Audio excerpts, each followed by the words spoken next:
Good morning, students. How are you all? Hope you are fine and safe too. So, students, what we have learned in our previous video, we have learned in our previous video about revolutionaries, right? Revolutionaries के बारे में हमने पढ़ा था हमारी previous video में. And then we have took the topic of Muslim League also and Fresh Revolutionist movement in Gujarat. And we have little bit we have talked about the foreign countries revolutionary movements in our foreign countries, right? That in India different to spread to different countries like England, Canada, America, Germany, France, Myanmar, and etc. So today we are going to learn something about movement in uh, foreign countries and who was the person who took the part in this revolutionaries. So we have also talked about that the different name of person who have took the part in our foreign countries movements in our foreign countries, the persons like Krishna Varma, then Mandala Dhingra, Veer Savarkar, then after Raja Mahendra Pratap, and so on. So इसके बारे में हमने already थोड़ा सा detail में ले लिया था कि भाई फॉरेन कंट्रीज में भी क्या हुआ था कि अगेन रिवॉल्यूशनरी स्टार्ट हो गया था दैट कि अभी हमें फाइनली क्या चाहिए, आज़ादी चाहिए. फाइन. तो उसके बारे में हमने थोड़ा सा डिस्कस कर लिया था और उससे पहले तो हमने मुस्लिम लीग का भी थोड़ा सा डिस्कशन लिया था. और इस टॉपिक में हम क्या पढ़ेंगे कि कौन से डिफरेंट पर्सन्स थे. तो ये जो मैंने नाम लिए कृष्ण वर्मा, मंडल लाल ढींगरा, वीर सावरकर, ये सारे पर्सन्स थे जिन्होंने इवन क्या कहते हैं कि भी पार्ट लिया था फॉरेन कंट्रीज में रिवोल्यूशनरीज एक्टिविटीज़ के लिए.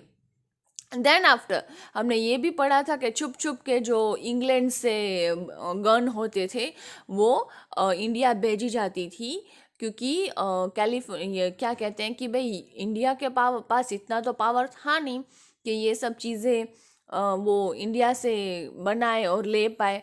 तो जो पर्सन्स इंग्लैंड में हमारे थे और जहाँ पे इंडिया के पर्सन बाहर थे वो क्या करते थे, छुप छुप के ये सारी चीज़ें क्या इंडिया में एक्सपोर्ट करते थे, वहाँ से इंपोर्ट करके यहाँ पे एक्सपोर्ट करते थे. Fine.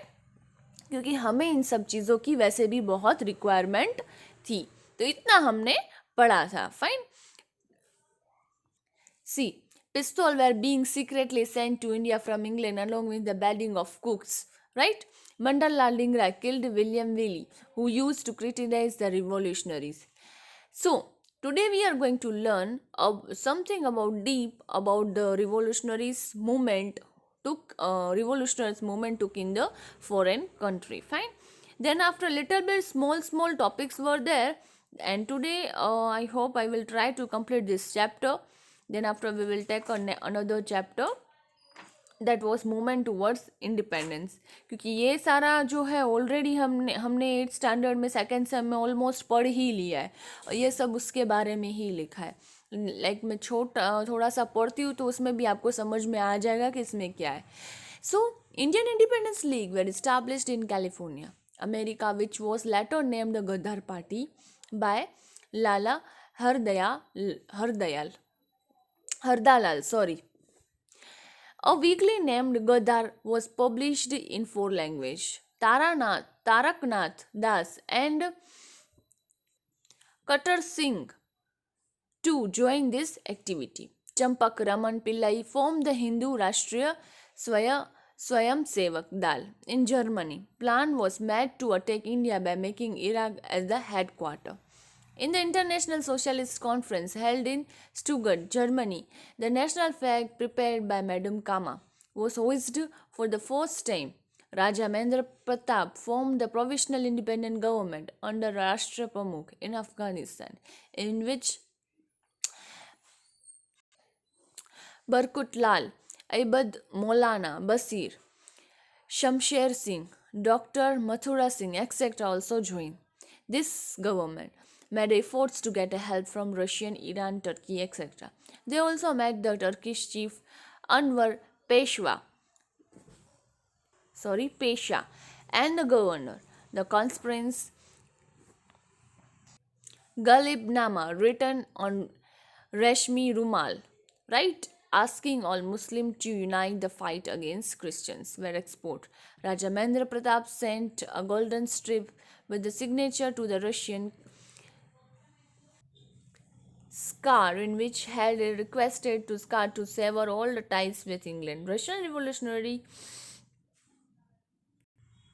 Trotsky had pledged all this support to the Indian revolutionary.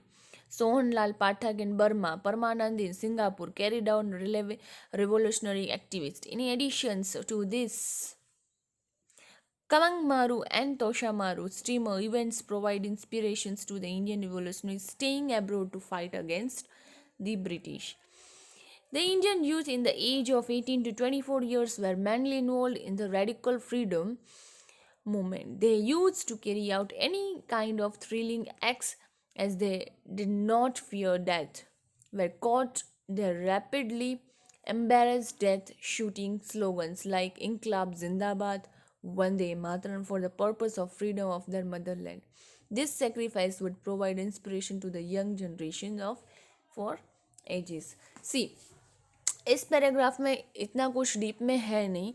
In this paragraph only written the different name those person who had took the part in the revolutionaries for in the foreign countries also, कि भाई कैसे international society conference की गई held in Stuttgart, right, and madam Cama जो थे was the hosted for the first time, right. Raja Maharaja Mahendra Pratap form the provisional independent government under राष्ट्र प्रमुख. तो इन सारे पर्सन्स ने अपनी अपनी तरीके से हर एक जगह पे क्या दिखाया, अपना इम्पोर्टेंस दिखाया और क्या फ्रीडम मूवमेंट स्टार्ट किया, और उसमें जितने भी यूथ्स वगैरह थे उनको इन्वॉल्व भी किया. एंड उन यूथ्स को कोई भी डर नहीं कि भाई उनकी डेथ हो जाएगी या फिर उनको डर लगेगा, नहीं. उनको सिर्फ एक ही जो चीज़ होती है वो अंदर डाली गई कि हमें कैसे भी करके अभी क्या चाहिए, आज़ादी चाहिए. तो ये जो डिफरेंट पर्सन्स थे इन्होंने काफ़ी अपना इम्पोर्टेंस दिखाया to the freedom for the country also. And ये नाम भी दिया गया कि गद्दार पार्टी. गद्दार पार्टी क्यों नाम दिया गया, which was letter name as Ghadar party, क्योंकि कहीं ना कहीं आपको भी पता ही है कि हमें आज़ादी के लिए बहुत ही ट्राई की, और कहीं ना कहीं पहला जो स्टेप लिया गया था मंगल पांडे से, दैट वाज इन 1857, वहाँ से लेके 1947 तक हमने क्या किया, कैसे भी करके आज़ादी के लिए हमने अपनी ट्राई चालू ही रखी. फिर डिफरेंट डिफरेंट पार्टीज़ भी बनी, डिफरेंट डिफरेंट बुक्स भी बनी, डिफरेंट डिफरेंट लैंग्वेजेस में सब पब्लिश भी होने लगे कि लोगों को समझ में आए कि अभी हमें क्या चाहिए, आज़ादी चाहिए, राइट. इवन दो अगर हम बात करें 18 से 24 साल के जो यूथ्स थे वो भी इस फ्रीडम मूवमेंट में इन्वॉल्व थे. उन्होंने भी काफ़ी विथआउट एनी फियर रैपिडली क्या करते थे, when they caught they readily embarrassed dead shouting slogans. वो कैसे रीड करते थे स्लोगन्स लाइक इनकलाब जिंदाबाद वंदे मातरम. जब भी उनको शूट किया जाता था ना, आपको मैंने जैसे कि आपको पहले भी मूवी का बोला था, अगर आप किसी ने वो मूवी देखी होगी ना उसमें आप ये सुनना कि ये जो शूट करते जाते थे ना उन इतने यंग पर्सन को, इतने यंग यूथ को, तब भी उनके मुंह से एक ही वर्ड निकलता था, इनकलाब जिंदाबाद या फिर वंदे मातरम. वो मरते भी इस तरह से थे जैसे कि उनकी रूह यही बोलती थी, इनकलाब जिंदाबाद वंदे मातरम, जिससे ब्रिटिशर्स को इतना गुस्सा आता था क्योंकि उनको ये वर्ड सुनना ही पसंद नहीं था, लाइक इनकलाब जिंदाबाद या वंदे मातरम. पर वो मरते दम तक यही वर्ड का यूज़ करते थे, इनकलाब जिंदाबाद वंदे मातरम. और ये जो सेक्रीफाइस जिन्होंने यंग जनरेशन ने तब दी है, तब जाके आज हम इतने आज़ाद हैं, अदरवाइज़ हम नहीं होते. तो ऐसे तो काफ़ी वॉरियर्स हैं जिनके नाम भी नहीं हमने सुने होंगे, पर उन्होंने जो काम किया है वो लाजवाब किया है. ये तो डिफरेंट रिवोल्यूशनरीज जो हैं जिनके नेम है, जिनके बारे में हमने पढ़ा है उतना पढ़ा है, बट जिनके बारे में हमें कुछ आइडिया भी नहीं हो ना, इन लोगों ने भी काफ़ी ऐसे काम सेक्रीफाइस वाले किए हैं जिनकी किताबें या जिनके बारे में हमें पता भी नहीं होता है। ऐसे ऐसी कितनी अनसिन स्टोरीज हैं जो हमने देखी भी नहीं है, हमने सुनी भी नहीं है, पर ऐसे लोग काफ़ी हैं जिन्होंने अपना सेक्रीफाइस दिया है अपने वतन के लिए, राइट। सो हम जितना इतना इजी समझते हैं ना, लाइक अभी भी पढ़ते वगैरह हो या ऐसे हो तो कभी ऐसा लगता है कि यार ये तो 8th में भी आ गया फिर से ये 9th में भी रिपीट आया है ये सब। बट ये सब ने अगर सेक्रीफाइस भी नहीं किया होता ना तो आज हमारे इतनी फ्रीडम भी नहीं होती। नो डाउट हम अभी भी काफ़ी पीछे हैं, पर आज़ाद तो है। अगर आज़ाद होंगे तो ही तो काफ़ी कुछ कर पाएंगे, नहीं तो कहाँ से कुछ करेंगे। बट इनके सेक्रीफाइस की वजह से, इनके वो क्या कहते हैं कि भाई होती है ना एक ईगरनेस काम की, भाई फ्रीडम मूवमेंट के लिए आज हम क्या है, आज़ाद हैं, राइट। आज हमारे जो पीएम हैं श्री नरेंद्र मोदी, वो इतने फेमस हैं और इतनी मतलब उनकी रिस्पेक्ट की जाती है, not in India but in out of country also, and we have a very good relation with them also. तो ये किसकी बदौलत है? ये उन्हीं की है जिन्होंने इतना सेक्रीफाइस किया हमारे इंडिया के लिए। एंड स्टिल हमें उन सोल्जर्स के लिए भी सैल्यूट करना चाहिए जिन्होंने अभी भी सरहद पे रहते हैं, ठंडी हो गर्मी हो उनके लिए कुछ लागू नहीं पड़ता है और वो अपनी ड्यूटी निभाते हैं, राइट। सो ये सारे जो लोग हैं उनकी वजह से ही आज हम क्या है, सेफ है, सिक्योर है, fine. Now morally Minto reform वो कब हुआ था? 1909 में। The English adopted the policy of divide and rule to create an enmity between Hindus and Muslims. Under the leadership of Aga Khan, Muslim delegations met Viceroy Minto. Morley was the Indian vizier at the time of 1909. This reform was known as Morley Minto reforms. Right. अभी आपको ये तो पता ही है कि divide and rule policy अपनाई गई थी और उसमें क्या किया गया था, उसमें यही किया गया था कि इंडिया एंड मुस्लिम को अलग किया जाए, उनको उनके बारे में भड़काया जाए। एंड फाइनली वो पॉलिसी सक्सेस भी गई क्योंकि यही हुआ। हमने दूसरों का सुन के अपने में वो पॉलिसी अपनाई एंड आज तक हम लड़ते ही रहते हैं। हमें ये पता भी है कि ये पॉलिसी उन्होंने अपनाई, डिवाइड एंड रूल पॉलिसी इसलिए अपनाई कि कहीं ना कहीं उनको ऐसे लगे कि हमें अलग किया जाए, और हमें उनकी वजह भी पता है, फिर भी हम स्टिल वैसे की वैसे ही हैं। आज भी लड़ाइयाँ होती रहती है, आज भी हम सेफ नहीं कहते हैं कि भाई इंडिया एंड पाकिस्तान के बीच में आज भी कहीं ना कहीं युद्ध चालू ही है।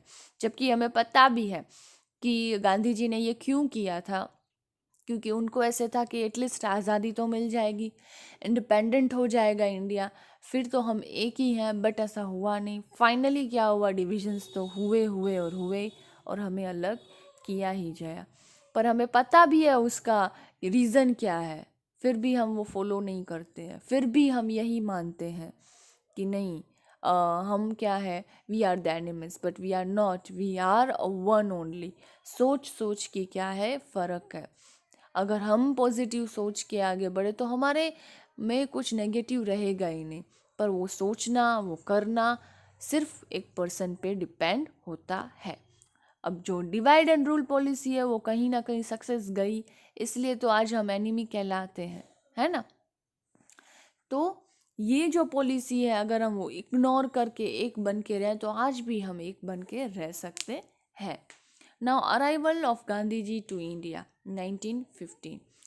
Gandhiji returned to India after successfully fighting against racism in South Africa with the Satyagraha. His political mentor, Guru, was Gopal Krishna Gokhale, and spiritual mentor was Srimad Rajchandra, from the whom he got inspiration. Gandhiji traveled across India and observed the life of Indians. He considered exploitation as the root of poverty in India and made plans to abolish British rule in India.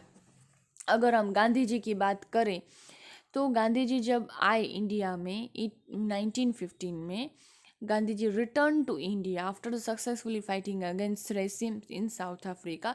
तो उन्होंने क्या देखा, उन्होंने यही दिखा कि कैसे India poverty से मर रहा है, भूख से मर रहा है, रूट कोज हमारा क्या है, पॉवर्टी, राइट। और उन्होंने उनके जो मेंटोर गुरु थे Gopal Krishna Gokhale and spiritual mentor थे श्रीमद राजचंद्र से, उनसे उन्होंने क्या ली थी, इंस्पिरेशन लिया था। और उन्होंने इंडिया में यही ऑब्जर्व किया कि किस तरह से ही considers exploitation the root poverty of in India. और आज भी अगर हम इकोनॉमिक की बात की जाए तो हमारी इकोनॉमिक कहीं ना कहीं आगे नहीं होती। तो हमने वो भी पढ़ा था कि रूट कोज क्या है, poverty, poverty is the root cause of India. अगर पोवर्टी चली जाए तो सब सही है, बट यहाँ पे सिस्टम क्या है कि rich become richer and poor become poor and the middle class always suffer. This is the policy of India. क्योंकि रिच होते हैं, अगर वो पैसा इन्वेस्ट करेंगे तो उसका पैसा डबल होके ही आएगा, ठीक है। अगर पुअर होते हैं तो उनके पास खाने का नहीं है तो नहीं है, वो एक टाइम का खाएंगे और रहेंगे। बट मिडिल क्लास है जिनको सेफ्टी भी रखनी होती है, आगे भी बढ़ना होता है, पर इतना इन्वेस्टर भी नहीं होती है। तो ये जो पॉलिसी, ये जो चीज़ें किसने देखी, गांधी जी ने देखी। क्योंकि रूट कोज हमारी क्या है, पॉवर्टी, और स्टिल आज भी वही है हमारी। Rowlatt Act in 1919. The British government formed the Rowlatt Act under the chairmanship of Rowlatt, the Minister of Law. This act was framed with the purpose of suppressing the revolutionists and nationalists. This act came to be known as a Black Act because it was meant to suppress individual freedom and freedom of speech. According to this act, any suspicious person could be arrested and jailed without any conducting any trial against him. That's why Gandhiji called it Black Act, and Motilal Nehru considered as the snatching away of argument and appeal to advocacy. The British government gained immense power under this act to suppress any kind of opposition. So, leader and the people at large expressed their opposition. Meeting, rallies, shows, and strikes were organized against it. Gandhiji was arrested in Delhi when Dr. Satyapal and Dr. Kichelu was arrested in Punjab. The allegations became severe. The government vehemently tried to suppress all oppositions. फिर अगर हम रोवेल act की बात करें तो ये act 1919 में लागू पड़ा गया। इस एक्ट के मुताबिक ये था कि किसी भी पर्सन को अगर कुछ भी काम हो तो उसको कुछ भी गुनाह किया हो या भूल से कोई चीज़ हो गई हो या कुछ भी हुआ हो तो विथआउट एनी एक्सप्लेनेशन उनको जेल रख देते थे, जेल में डाल देते थे या फिर उनको शूट कर डालते थे। See, any suspicious person could be arrest jail without conducting any trial against him. उनको कोई एक्सप्लेनेशन का, कुछ भी करने का, कुछ भी बयान करने का कोई भी फ्रीडम नहीं दी गई। सपोज़ कि अगर आपने कहीं पे झगड़ा देखा हो या किसी के साथ आपका झगड़ा हुआ तो पुलिस क्या मांगती है, बयान मांगती है ना कि भाई डिटेल्स बताओ, गलती किसकी है। नॉर्मली अगर घर पे भी झगड़े होते हो, भाई बहन के हैं या किसी भी तरह से फ्रेंड्स वगैरह से साथ झगड़े होते हैं तो हम क्या बोलते हैं, थर्ड पर्सन जो होता है, अगर आपका कोई थर्ड बेस्ट फ्रेंड हो या भाई बहन में कैसे मॉम एंड डैड होते हैं, वो पहले देखते हैं ना गलती किसकी थी, फिर उसको समझाते हैं। पर इस एक्ट में ऐसा कुछ था ही नहीं। इस एक्ट में यही था कि भाई कुछ भी हो, आपको कोई भी बयान नहीं दिया जाएगा, कोई भी एक्सप्लेनेशन नहीं, और सीधा क्या कर डालेंगे, जेल में डाल देंगे। तो ये जो एक्ट था उसके लिए गांधी जी को that's why Gandhi ji called its black act. उसको क्या नाम दिया गया, ब्लैक एक्ट के का भी नाम दिया गया। मोतीलाल नेहरू जो थे considered as a snatching away of argument and appeal to advocacy, right. फिर जो मोतीलाल नेहरू थे उन्होंने क्या किया, snatching away of argument and appeal to advocacy. और उन्होंने काफ़ी अपोजिशंस भी किए, रैलीज निकाली, देन आफ्टर मीटिंग्स की, स्ट्राइक्स की, और गांधी जी को अरेस्ट भी किया गया दिल्ली में। पर उन्होंने क्या किया, अपना जो नारा है वो चुप नहीं रहे और उन्होंने क्या किया फाइनली कि भाई ये जो एक्ट था उसको बैन ही करवाया, बंद ही करवाया कि भाई ऐसा नहीं चलेगा। आज किसी के साथ कुछ भी गलत हो, आपको एक्सप्लेनेशन लेना तो ज़रूरी है ना, ऐसे कैसे आप जेल में डाल सकते हो।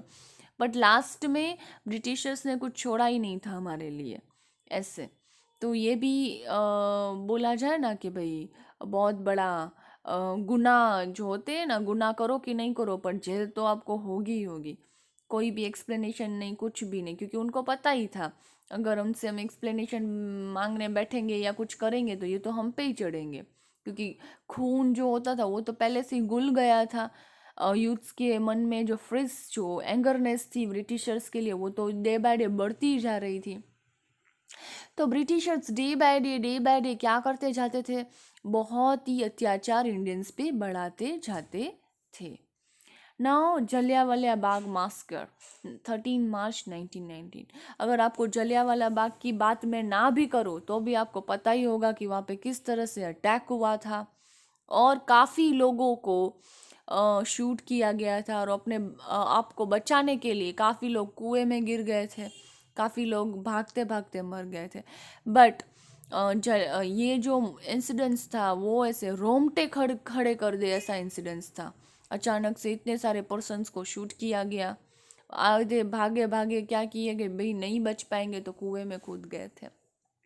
सो ये जो मोमेंट था वो बहुत ही ऐसे हम बोलते हैं ना डेंजरस मोमेंट था, से आंखें चौकन्नी हो गई थी सबकी।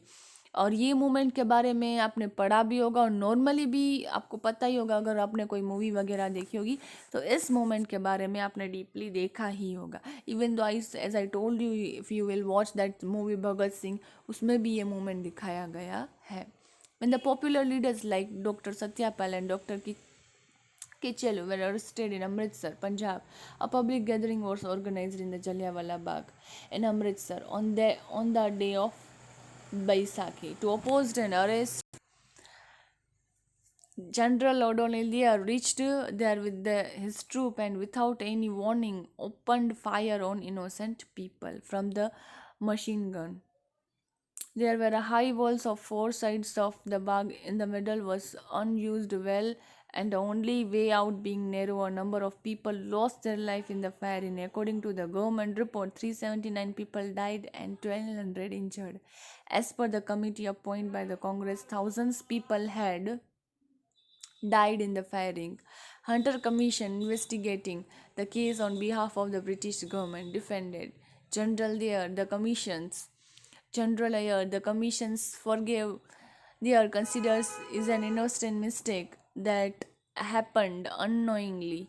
On the other hand, when the Ayer returned on to England, he was honored with a sword of 2,000 pounds. Indians got a terrible shock because of this. After this inhuman act, Gandhiji fled to the British was completely lost. This event played an important role in unting the whole nation. The tragedy became the ground for the future on non-cooperation movement. देखो, जैसे कि मैंने आपको पहले ही बताया था कि जलियांवाला बाग की बात करें तो अचानक से जैसे कि लोगों को पता चला कि डॉक्टर सत्यपाल जो है कि चेटू है वो पंजाब में अरेस्ट किए गए हैं, तो लोगों ने क्या किया, गैदरिंग की जलियांवाला बाग में। अब वहाँ के जो हेड थे, वहाँ के जो जनरल ओडोनिल डायर थे, उन्होंने क्या किया, with his troops and without any warning open fire on innocent people. उन्होंने अपनी क्या कहते हैं कि भाई सीधे सोल्जर्स के साथ आ गए और उन इनोसेंट पीपल को सीधा क्या कर डाला, शूट का वार्न दे दिया।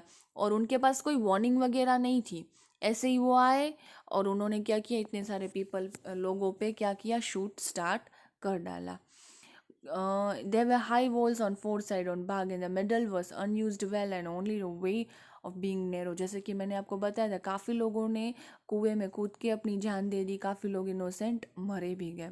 अगर हम रिपोर्ट के हिसाब से माने तो 379 पीपल की डेथ हो गई और 1200 इंजर्ड हो गए। पर अगर हम as per the committee appoint by the Congress, 1000 people had died in the firing. 1000 लोग मर गए थे फायरिंग में। और इन्वेस्टिगेट की गई on the behalf of British government defended General Dyer. The commission forgave Dyer considered as its innocent mistake. और अगर देखो किसी के पास वार्निंग वगैरह नहीं हो तो तुम लोग किसी के ऊपर ऐसे ही फायरिंग नहीं कर सकते हो। इन्वेस्टिगेट भी किए गए, पर अब सब ब्रिटिश के ही लोग थे, तो उन्होंने क्या किया कि भाई जनरल ओडोनिल जो डायर थे उनको ऐसे बताया गया कि भाई वो इनोसेंट, एक मिस्टेक हो गई उनसे, और उनको फॉरगिव किया गया। इवन दो उनको जब ब्रिटिश भेजा गया वापस, तो उनको ऑनर के साथ भेजा गया और उनको 2000 पॉन्ड्स जो थे, Dyer return to England and honoured with the sword and 2000 pounds, उसको तलवार और 2000 पॉन्ड्स के साथ ऑनर के साथ उसको भेजा गया ऐसे।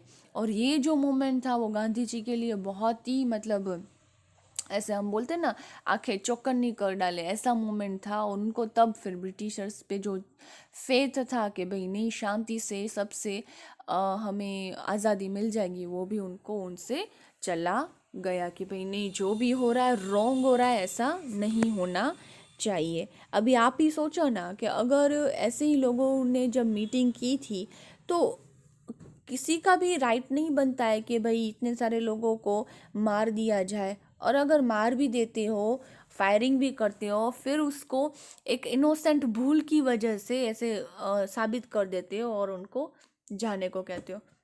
अब इतने सारे लोगों पे अटैक करके अगर आप इनोसेंट भूल मानो, तो वो तो ब्रिटिशर्स हमें पागल ही समझ रहे थे कि हम तो फूल ही हैं, इसलिए तो उन्होंने उनको भेज भी दिया।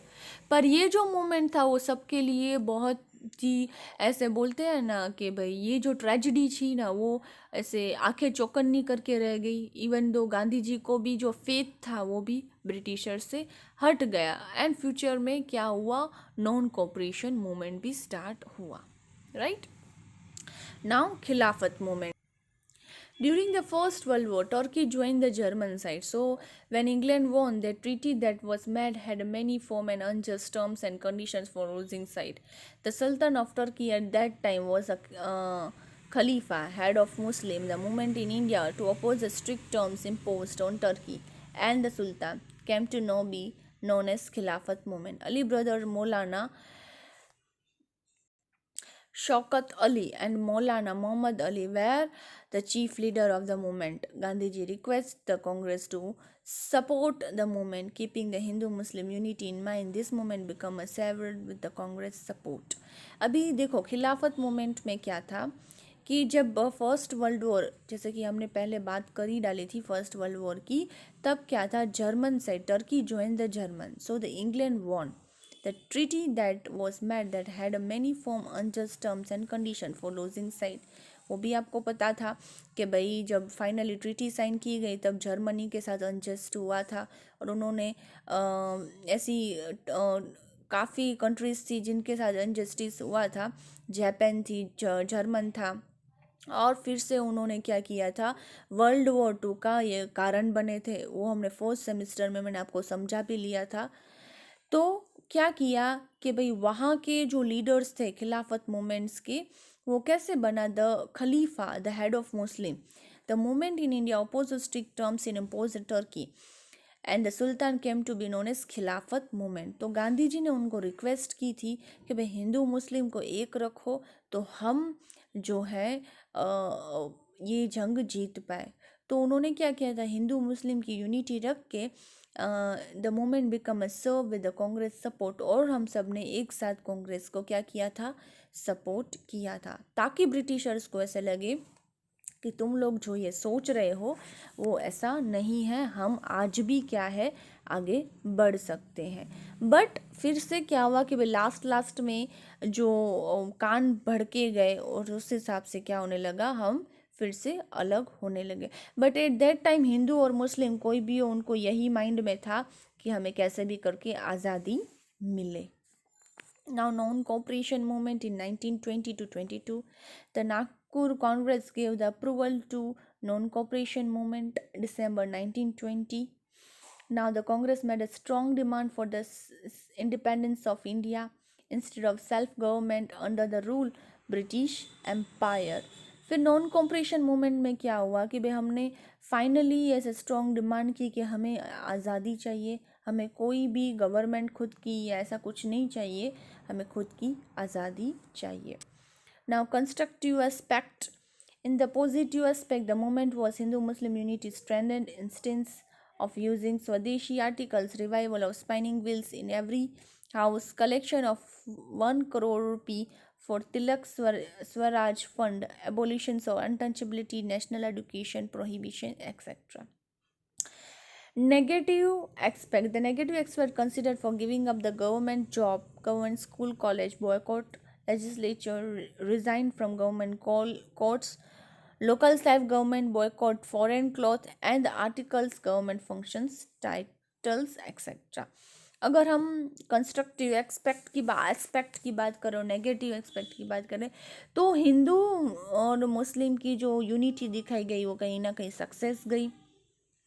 स्वदेशी आर्टिकल्स जो थे, revival warm spinning wheels in every house, जो स्वदेशी जो था ना, जो आपको जैसे कि कोलकाता में जो मूवमेंट हुआ, हमने स्टार्टिंग में पढ़ा था, कौन सा मूवमेंट था? वो मूवमेंट था हमारा, yes, boycott of indigenous movement. उसमें हमने क्या किया? स्वदेशी चीज़ें ही अपनाई थी. तो उसी तरह से क्या हुआ कि भाई जो चीज़ें थी हम स्वदेशी अपनाने लगे. हम सब ने क्या किया? ब्रिटिश की चीज़ें यूज़ करना हमने क्या कर डाली? बंद कर डाली थी. बॉयकॉट कर डाले थे foreign clothes and articles also. Program for Non-Cooperation Movement. In the beginning of the movement, Mahatma Gandhi, Rabindranath Tagore surrendered the titles Kesar-e-Hind, knighthood, honor, respectively. Other leaders of the nation also gave up the titles and positions. Students left English schools and colleges at various places. Foreign clothes were set on fire. When Duke of Kenneth came to India, he boycotted 1921 November. The ceremony of honoring Prince of Wales was boycotted. Such incident created considerable national excitement. On the other hand, national schools and colleges were established like Kashi, Bihar, Jaima Millia, Gujarat, etc. Vidyapits. Due to the vigorous propaganda for Swadeshi goods, the import of clothes, footwear, luxurious items from England reduced drastically. The reaction rattled the British Parliament. The government was shocked by the kind of huge economic loss to England. More than 1 crore rupee was collected in the Tilak Fund. On the many occasions, the Hindu-Muslim emerged predominantly. The Mopla revolt, Malabar, between the Hindu landlords and Muslim peons deserved criticisms, and it was suppressed by the British army. फिर होने क्या लगा? Programmes कैसे बनने लगे कि हमने क्या किया? और धीरे धीरे स्वदेशी चीज़ें अपनाने लगे. जो भी चीज़ें बाहर की थी वो बंद करने लगी और हम अपनी ही चीज़ अपनाने लगे. तो क्या हुआ? हमारा जो इम्पोर्ट था वो हमारे ही स्टेट्स में होने लगा. हमारी चीज़ें बाहर तो जाने नहीं लगी. फिर क्या हुआ? जो इंग्लिश स्कूल कॉलेजेस थी वो बंद होके हमारी खुद की कॉलेजेस और स्कूल्स खुली. और जो तिलक हमें कलेक्टेड मिले थे 1 करोड़ रुपये तिलक फंड में से मिले थे, वो हमने many occasions Hindu Muslim members predominantly उन सब ने यूज़ भी किए थे. और होने क्या लगा था कि फाइनली क्या होने लगा था? जो ब्रिटिशर्स की जो इकोनॉमिक थी वो क्या होने लगी थी? कम होने लगी थी. क्योंकि हम यहाँ से बेचते थे तभी तो वहाँ पे माल बिकता था ना, पर हमने यहाँ से एक्सपोर्ट करना ही बंद कर डाला. तो वहाँ पे माल बिकेगा कैसे? हम खुद की चीज़ें खुद ही बनाने लगे. हमने सब खुद का स्टार्ट कर डाला. तो ये क्या होने लगा? ब्रिटिशर्स को ऐसे शॉकिंग जैसी न्यूज़ होती है ना, जैसे हमारे लिए जलियांवाला बाग एक शॉकिंग जैसी न्यूज़ थी, उसी तरह से ये एक शॉकिंग जैसी न्यूज़ किसके लिए बन गई? ब्रिटिशर्स के लिए बन गई. The government adopted the policy of suppression, uncontrolled lathi charge, firing, collectivity arrest and inhuman torture were meted out. Unsuccessful attempts to break Hindu-Muslim unity were made. फिर क्या होने लगा था? जैसे हिंदू मुस्लिम एक हो गए थे आज़ादी के लिए, पर वो ब्रेक करने की काफ़ी ट्राई की गई. लाठी चार्ज, फायरिंग स्टार्ट कर डाला था क्योंकि हम लोग हमारी चीज़ें यूज़ करने लगे थे. तो गवर्नमेंट जो ब्रिटिशर्स की थी वो लाठी चार्ज अपनाने लगती थी, मारने लगती थी अपने लोगों को कहीं पे भी कैसे भी, फायरिंग करने लगती थी, कलेक्ट कर लेते थे और टॉर्चर इतना मेंटली करते थे जैसे कि हमें पागल कर डालते थे, मार डालते थे. बट हुआ क्या? फाइनली हमने क्या किया? हमने ये सब सहा, पर हमने आज़ादी मांगी. The Chora Chori incidents with her and withdrawal of the movement. People took out a rally in the Chora Chori village in Gorakhpur, Uttar Pradesh. The police opened the fire on the people, but when they run short of bullets, people attacked the police station and set on fire, in which 21 policemen died. On receiving the horrible news, Gandhiji said, I have committed a Himalaya blunder by giving the tool of satyagraha in the hands of people who do not underestimate the value of non-violence. He suspended the movement immediately. फिर इस moment में क्या हुआ था, Chauri Chaura movement में, कि भाई इस मूवमेंट में लोगों ने क्या किया था, मार धाड़ स्टार्ट कर डाली थी. और यूपी में police open on the fire on the people, और लोगों ने क्या किया था कि भाई फायर कर डाली थी, और उसमें से 21 पुलिसमैन जो थे वो मर गए थे. जब ये न्यूज़ गांधी जी को मिली तो उन्होंने क्या किया, गांधी जी ने ऐसे भाई किया कि हम सत्याग्रह पे चलने वाले हैं और मुझे कोई भी वायलेंस नहीं चाहिए, मुझे शांति से क्या चाहिए, आज़ादी चाहिए. तो उन्होंने ये जो मूवमेंट था वो जल्दी से क्या करवा डाला था, बंद करवा डाला था. जैसे कि अभी कुछ होता है तो हमें कैसे कर्फ्यू लगा देते हैं, फिर लोगों को मारने लगते हैं, भीड़ इकट्ठा करने लगते हैं, पब्लिक प्रॉपर्टी जलाई जाती है. पर एक्चुअली गांधी जी इसके सबके खिलाफ थे. एंड फाइनली क्या हुआ, वो मोमेंट उन्होंने बंद करवा दिया था. उनको शांति से, पीस से, सत्याग्रह, सत्य पे चढ़ के उनको आज़ादी दिलवानी थी. Importance of non-cooperation and its effect. This movement did not achieve its desired aims, but through this its negative and constructive aspects managed to generate in people awareness of their rights. A negative atmosphere against the government was created. There was a strong feeling of opposition against injustice. There were a political awareness among all the classes of India. The faith in independence became stronger.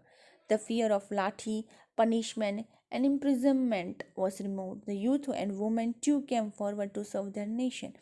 Congress became an organization of the people. School giving the national education began. Hindi started getting more importance than English. The movement that was limited to cities and towns and intellectuals spread to the people and villages.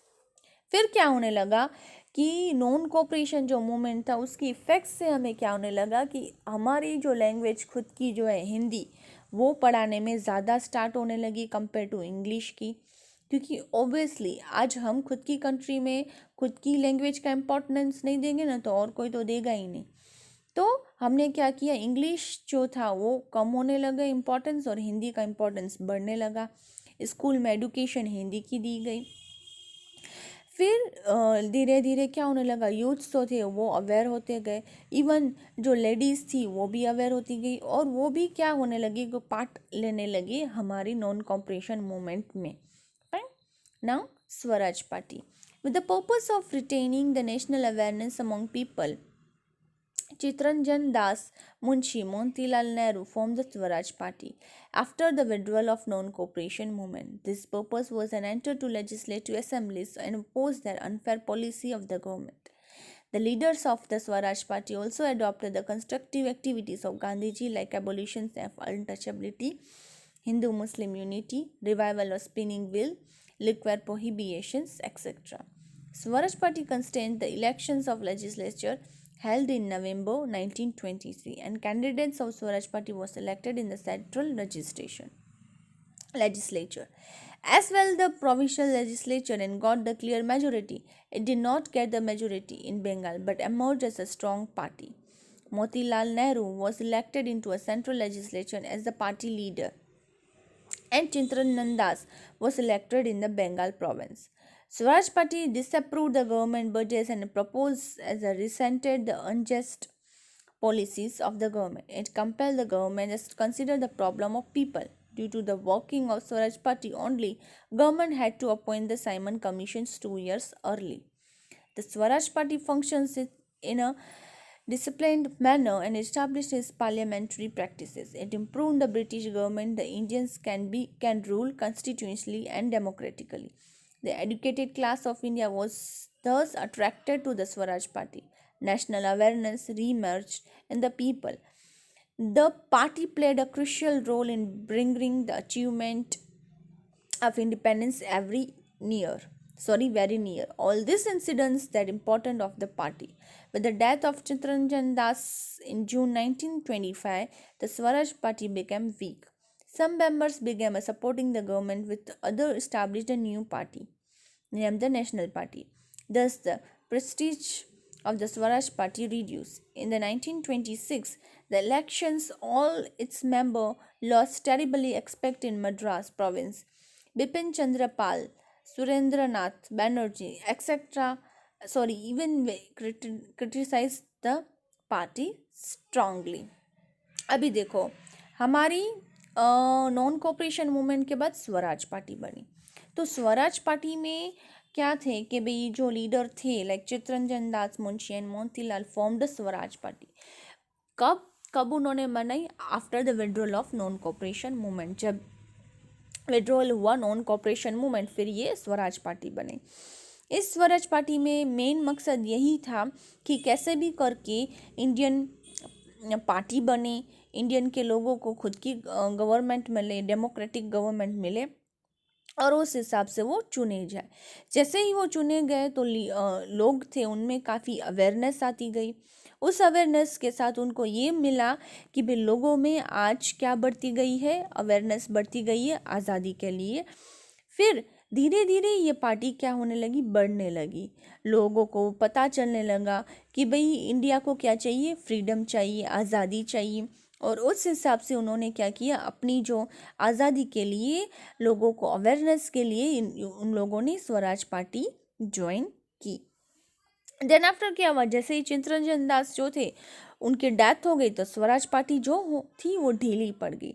अब देखो, जो main leader होता है वो काम करे और उसके बाद कोई और उसका थ्रोन अपनाए, तो जो मेन लीडर है उसका काम जो है वो वही कर सकता है ना, और वो दूसरी लोग इतना नहीं कर सके। तो होने क्या लगा कि लोगों ने दूसरी पार्टीज बनाई, आधे लोग गवर्नमेंट के साथ मिल गए और फिर से न्यू नेशनल पार्टी फॉर्म करने लगे।